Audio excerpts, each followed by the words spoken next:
Okay, everybody, here's the camp spot for tonight. If you follow the video game series Fallout, you'll know what I mean, but this just feels like something straight out of the Fallout video game series. If you look behind me, there's just like concrete ruins, basically. There's like moss growing from the ceiling, and it just feels like really post apocalyptic. So I think this is going to be a really cool campsite. Let me spin the camera around and I'll show you guys what's going on. Okay, so there's the Blue Bandit, and here's this concrete structure I was telling you about. You can see there's just like, it's overgrown. It looks like the earth has just taken over it. And it's got a fire pit in the middle. So we're going to have a fire right here and some cool graffiti art.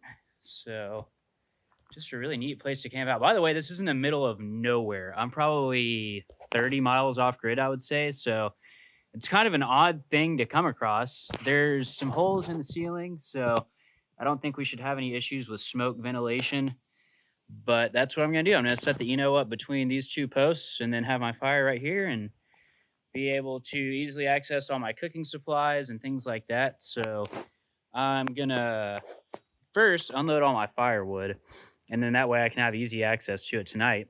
And then we're going to make some dinners. So I don't know if I'm going to have jambalaya or chicken alfredo, or I got a steak in the cooler too. So I got options. I just don't know what I want to cook. The reason being is because on the way in here, sorry, I thought I heard something over there. On the way in here, I stopped and talked to a couple fellas on the WMA trail, and they were running dogs for bear actually. So there's definitely bear up here.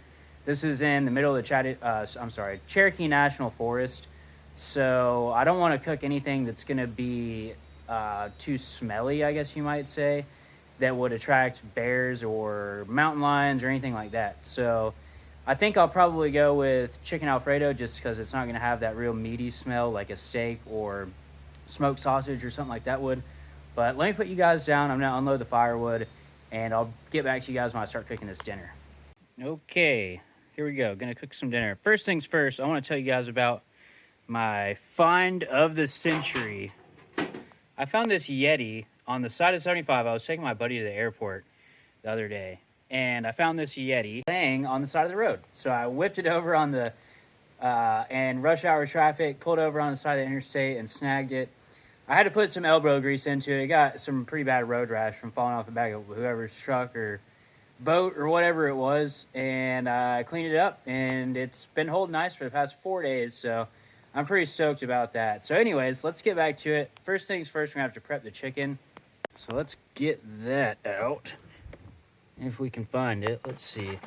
I'm looking through the phone to be able to find the chicken, so bear with me here. Hang on, let's get it in the back of the truck and just actually do this correctly.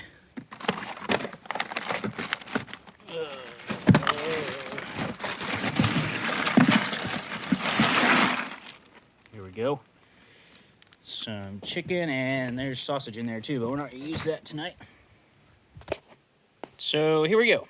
I've already got the chicken prepped because, as you can imagine, it would be kind of difficult to hold the phone and cut chicken with one hand. First thing you're gonna want is a little bit of, well, I was gonna say EVOO.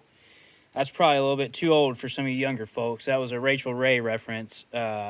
Anyways, this is actually just canola oil, so that'll work too.